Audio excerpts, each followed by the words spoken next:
Shalom. I hope you all are well. I am blessed and I'm back again with a quick video. In today's video, I just wanted to kind of update you on some things going on and, just put some information out. As you can see here, this is Russia. I believe this happened on June 28th, this past weekend or so. And they're being flooded out, and they said the storms are still coming. And you see that lightning just struck right there. And, Yah is furious with these people. And the heathens, they know something's up. They know something's not quite right because things are different. They're not able to enjoy, life like they used to. And I really like how the Most High is leaving behind all these little hints and clues to show those of us who are awake that it's Him. He's the one destroying all these people and places. So I was up this morning early watching the news, and I really wanted to catch that update on that 12-story condo that came crashing down over in Miami. And I wanted to see if they would ever, really say that, okay, it's 150 people that are probably dead. They're not going to say that. But anyway, needless to say, I saw this crane that said Alpha on it. And I looked at my husband and I said, did you see that? Because it had kind of flashed by real quick on the news. And so he said, yeah, he said, I saw that crane that said Alpha. And I thought about how Yahuwah is leaving hints and clues in the path of his destruction. And I immediately thought about Revelations chapter 1 and verse 8. And it reads, I am Alpha and Omega, the beginning and the ending, said Yahuwah, which is and which was and which is to come, the Almighty. So his message is very clear. He's the beginning and the end. And the same Elohim who created everything at the beginning of time is also bringing everything to an end. And what's crazy is a lot of these heathens don't even have a clue as to what's going on. Like, look at this guy over in Moscow. He's actually swimming in the flooded water. Like, this is not a time for recreation.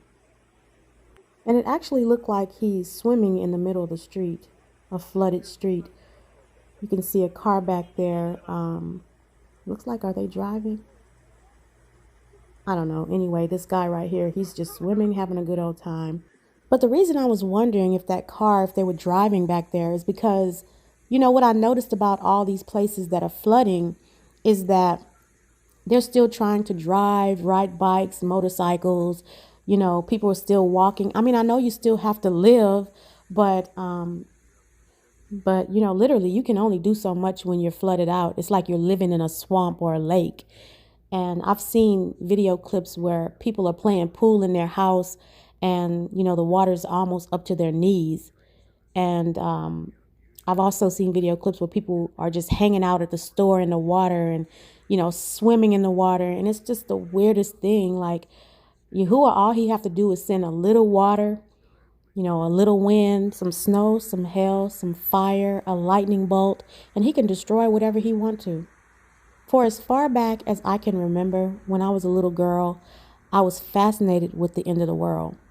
My sister and I, we joke about this to this day, how I would always talk about the end times.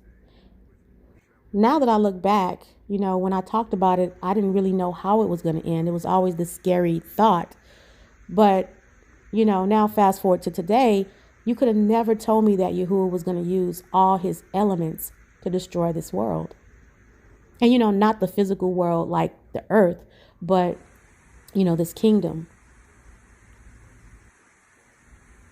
But anyway, family, it doesn't matter what direction we look in. Something's going on. Pick a direction.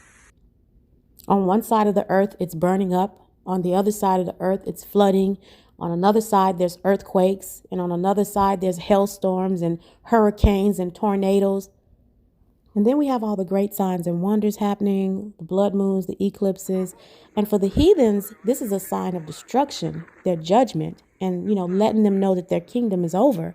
But for the Hebrew Israelites, this is to let us know that our restoration is nigh. So, it means different things for different people.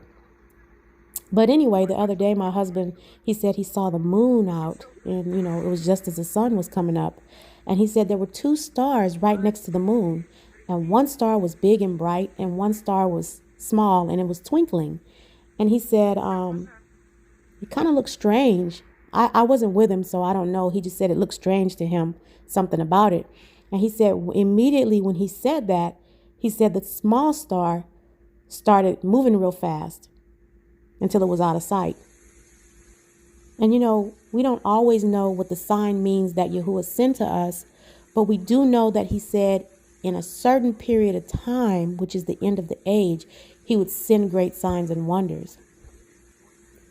So then, like a fingerprint in time, and all fingerprints are different, you'll know that this is that time that he prophesied would happen, that it would come to pass, that the end would be here, and that he would send these great signs and wonders. It's a lot happening. I told you can look in any direction, something's going on. But just to add insult to injury, let's talk about the plague. Let's talk about the people who are the cause of the plague. We know we can't say the name of it, and we can't say the medicine they're using for it because they will remove your video.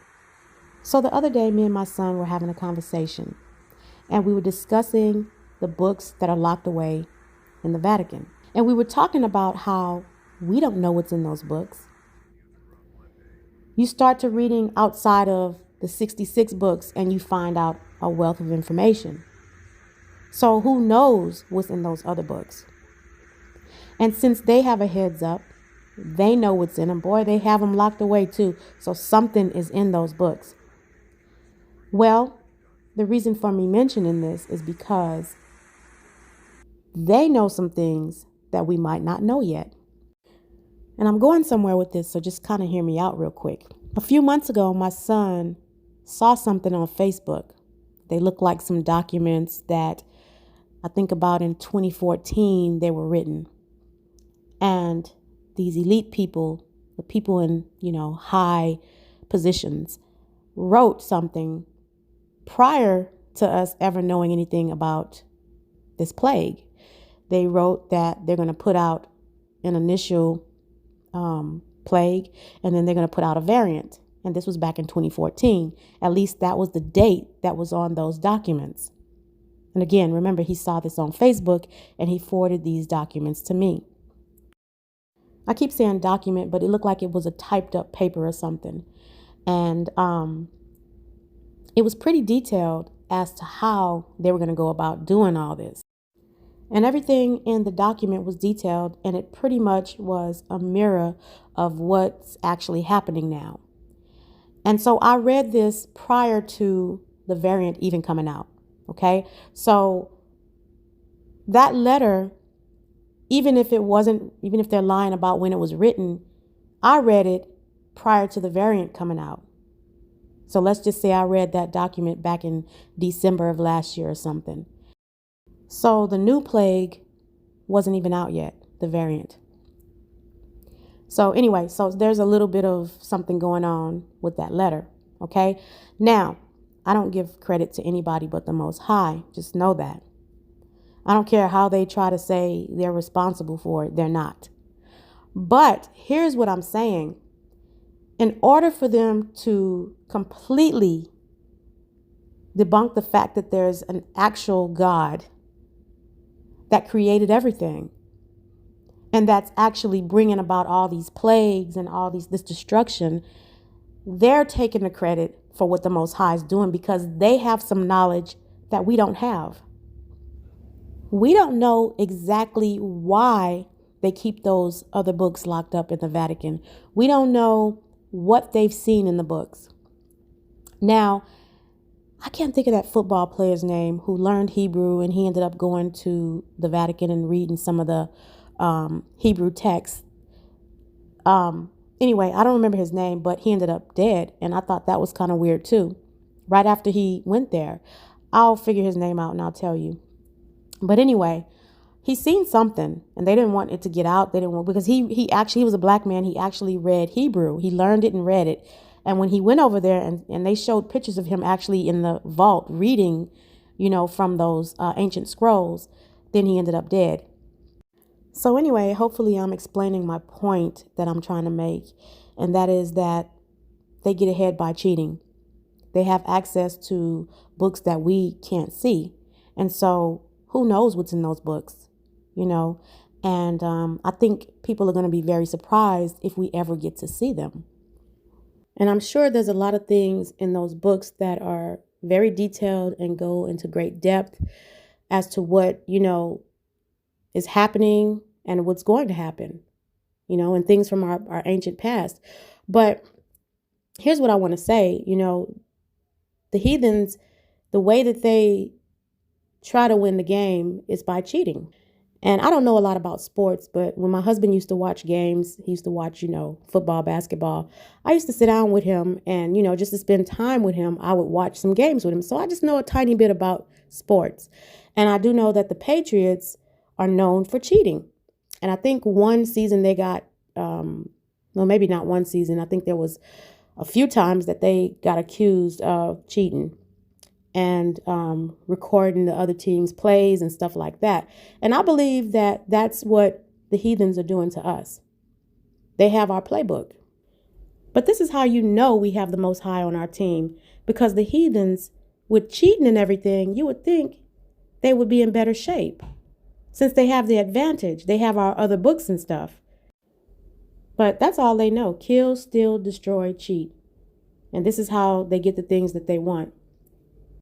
Well, it's looking like that's not working for them anymore, though. They're in real bad shape right now. All praises to the Most High. He's fighting for his people, and he already won the war. Well, let me talk about something else real quick before I go, because they are really scared. They see everything that's happening. They see the Most High ain't playing. Look at what they did. My son just sent me this today. Now, I don't know how true it is in detail, but from what CNN is saying, Bill Cosby was released from prison after conviction overturned, and then they have some live updates on it. So check that out if you haven't. But I'm telling you right now, there's no way that these heathens can right their wrongs.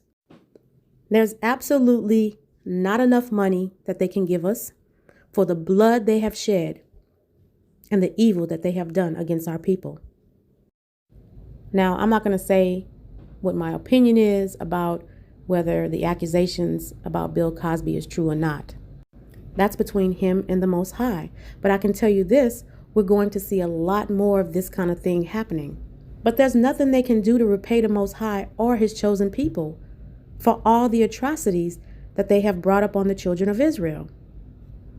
As a matter of fact, Yahuwah have already set the sword against them. Their judgment is already here. They're seeing all these shootings and all these plagues, buildings falling and weather disasters. And wow, what a coincidence. Bill Cosby is released from prison. I don't personally know Bill Cosby, and I don't know whether he's guilty or not. I have my opinions, but that don't mean I'm right. But I can say this. A man Bill Cosby's age should be home enjoying his last days with his family. Anyway, that concludes my video. You all stay prayed up, stay vigilant, keep Yahuwah's law, statutes, and commandments, and his holy days to the best of your ability. Remember Matthew chapter 24 and verse 13. He that endures unto the end, the same shall be saved. And may Yahuwah bless you and keep you and your family safe in these very perilous times. And until my next video, I say shalom.